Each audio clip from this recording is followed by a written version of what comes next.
तो हम बात कर रहे थे विभिन्न लग्नों में जब विभिन्न भावों में राहु स्थित हो तो अपनी महादशा में राहु किस प्रकार के रिजल्ट आप लोगों को दे सकते हैं। इस वीडियो में हम बात कर रहे हैं धनु लगन के लिए। धनु लगन के लिए ये प्रथम भाव की वीडियो रहेगी। प्रथम भाव में अगर धनु लगन में किसी का भी राहु स्थित हो तो राहु अपनी महादशा में आपको क्या रिजल्ट दे सकते हैं।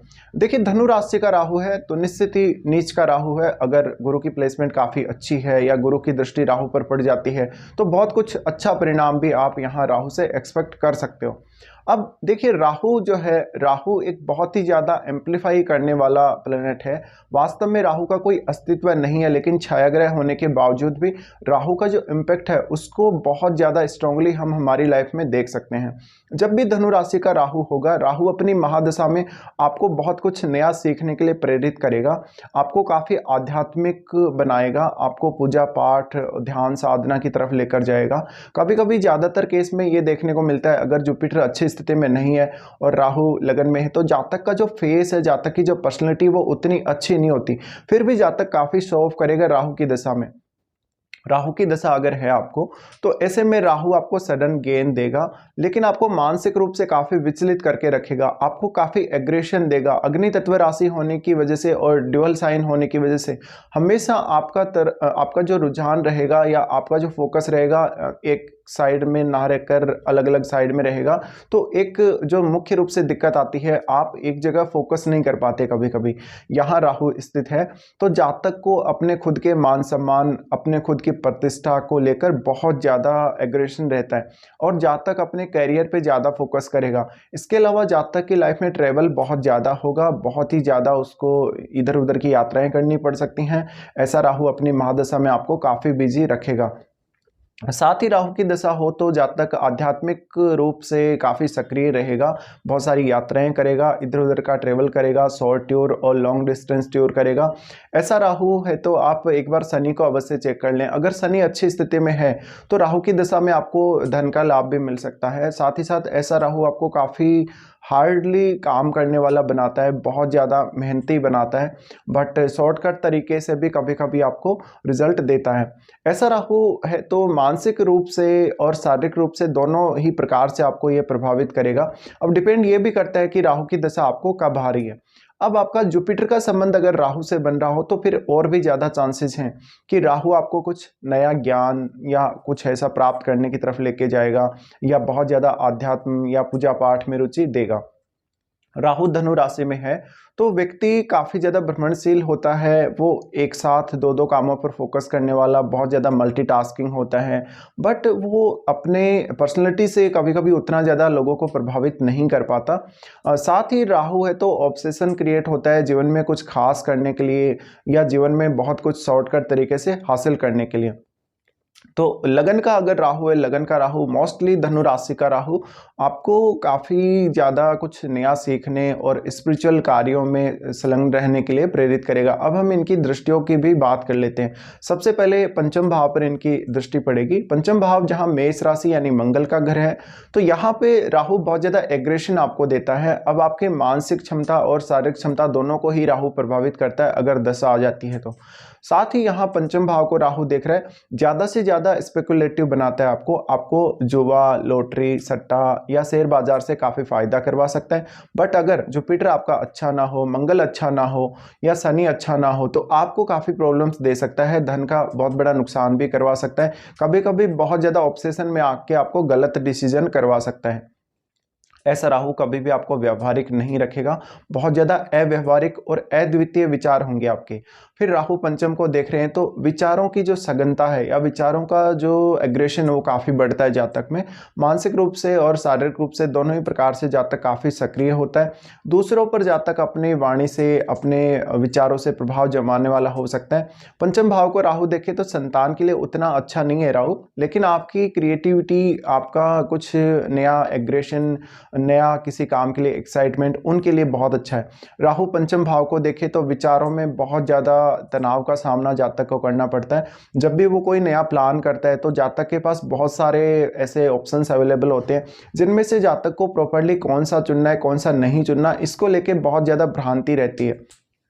फिर राहु पंचम भाव को देख रहे हैं तो संतान के साथ कभी कभी आपको संबंध बिगड़ते हुए दिखाई देंगे। पंचम भाव को राहु द्वारा देखना कुछ पास्ट लाइफ के कनेक्शंस आपको देता है, प्रेम संबंधों में सफलता देता है, लेकिन प्रेम संबंध आपके लंबे समय तक नहीं टिकते। इसके अलावा आपको हाईली क्रिएटिव बनाता है। पंचम भाव को राहु देखने की वजह से बहुत जल्दी जल्दी बहुत कुछ सीखने के लिए प्रेरित करता है। आपको पूजा पाठ ध्यान साधना से ज़्यादा फायदा होगा। राहु लगन में है और दशा आ जाती है तो आपका इंट्यूशन बहुत ज़्यादा हाई होगा। साथ ही आपकी जो पूजा होगी या आप कोई मंत्र जाप वगैरह करेंगे उसका इफेक्ट आपको बहुत ही सडनली देखने को मिलेगा आपकी लाइफ पर। पंचम भाव को राहु द्वारा देखा जाना, राहु आपकी सोचने समझने की और काम करने दोनों ही प्रकार की क्षमता को प्रभावित करता है। यहाँ का राहु मानसिक रूप से काफ़ी तनाव दे सकता है, काफ़ी चिंता दे सकता है, बट राहु काफ़ी दबंग भी बनाता है आपको। उसके बाद राहु देखता है सप्तम भाव को। सप्तम भाव में जहाँ केतु भी स्थित होते हैं, बट यहाँ राहु अपने उच्च के घर को देखता है, तो यहाँ बिजनेस वगैरह के लिए कुछ हद तक अच्छी स्थिति है, बट मैरिड लाइफ के लिए उतनी अच्छी स्थिति नहीं है। जीवन साथी से बेहद असंतुष्टि, बहुत ज़्यादा तनाव मैरिड लाइफ में हो, या जीवन साथी से जो एक्सपेक्टेशन है आपकी वैसी वो आपकी कभी पूरी नहीं होंगी राहु की दशा अगर है तो। साथ ही साथ राहु है तो निश्चित ही कुछ नया रिलेशनशिप या जीवन में कोई नई शुरुआत देता है। मैरिज के बाद भी कुछ नए रिश्ते आपके लाइफ में आ सकते हैं। इसके अलावा जातक को पब्लिक इमेज, उसकी एक पब्लिक छवि की चिंता सबसे ज़्यादा रहेगी। जातक अपने आप को बहुत ज़्यादा स्मार्ट दिखाएगा, बहुत ज़्यादा दिखावा करने वाला होगा। ऐसा जातक अपने आप में बहुत ही एक उच्च जीवन स्तर जीना चाहेगा, बहुत हाई स्टैंडर्ड का वो व्यक्ति होगा, उसका जो लिविंग स्टैंडर्ड काफ़ी हाई होने की संभावना है। बट जातक भ्रमणशील बहुत ज़्यादा होगा और बिजनेस में उसको लॉस हो सकता है। बिजनेस में कुछ गलती की वजह से या लिए गए गलत डिसीजन की वजह से जातक को नुकसान का सामना करना पड़ सकता है। राहु जब सप्तम को देखे तो जीवन साथी के साथ अक्सर मतभेद देता है, रिलेशनशिप में कभी भी संतुष्टि नहीं देता, जातक को सेल्फिश बनाता है, जातक को बहुत ज़्यादा ऑब्सेसिव बनाता है। तो ऐसा जो राहु है अपनी महादशा में, तो जातक अपने जीवन साथी से बहुत कुछ डिमांड करने वाला हो सकता है। जातक अपने बिजनेस पे ज़्यादा फोकस करेगा, बट बिजनेस में भी वो अपने गलत निर्णयों की वजह से लॉस खाएगा।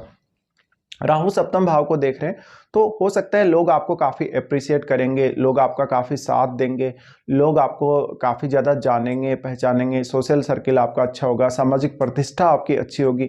बट वो एक खोखले वादे की तरह या एक खोखली चीज़ की वजह तरह से हो जाता है, क्योंकि जातक वास्तव में ऊपर से जैसा वो दिखाता है वैसा होता नहीं है। एक्चुअल में जातक की स्थिति कुछ और होती है।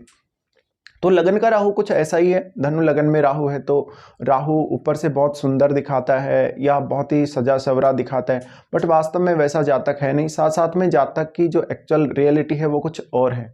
लगन में राहु है तो अक्सर तनाव देगा, चिंता बहुत ज़्यादा देगा, कभी कभी भय भी देगा, बट राहु बहुत ही एक सीरियस प्लैनेट है और बहुत ही क्लेवर बनाता है, चालाक चतुर बनाता है, समझदार बनाता है, और ऐसा जातक दूसरों का फायदा भी आसानी से उठा लेता है।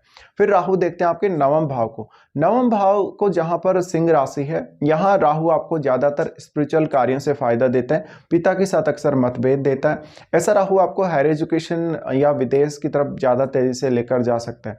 इसके अलावा ऐसा राहु है तो जातक बहुत ज़्यादा सेल्फिश इगोइस्टिक होगा, वो किसी की बात सुनेगा नहीं, अपनी खुद की बहुत ज़्यादा करेगा जीवन में, अपने खुद पर ज़्यादा बल देगा, अपनी बातों को महत्व देगा। अब आपको दशा कब आती है ये डिपेंड करता है। जैसे किसी की दशा बहुत ही शुरुआती एज में आ रही होती है, किसी की दशा मिड एज में आ रही होती है, या किसी की बहुत लेटर एज में दशा आ रही होती है। तो जो दशा है उसका पीरियड है उस पर भी बहुत कुछ डिपेंड करता है। जैसे किसी जातक की शुरुआत में ही ये दशा आ जाती है तो उसको एजुकेशन में कुछ हद तक राहु सपोर्ट करता है, बट कंसंट्रेशन नहीं रह पाता। इसके अलावा जातक खुद से बहुत ज़्यादा एक्सपेक्टेशन रखेगा जब भी राहु की दशा आएगी तो।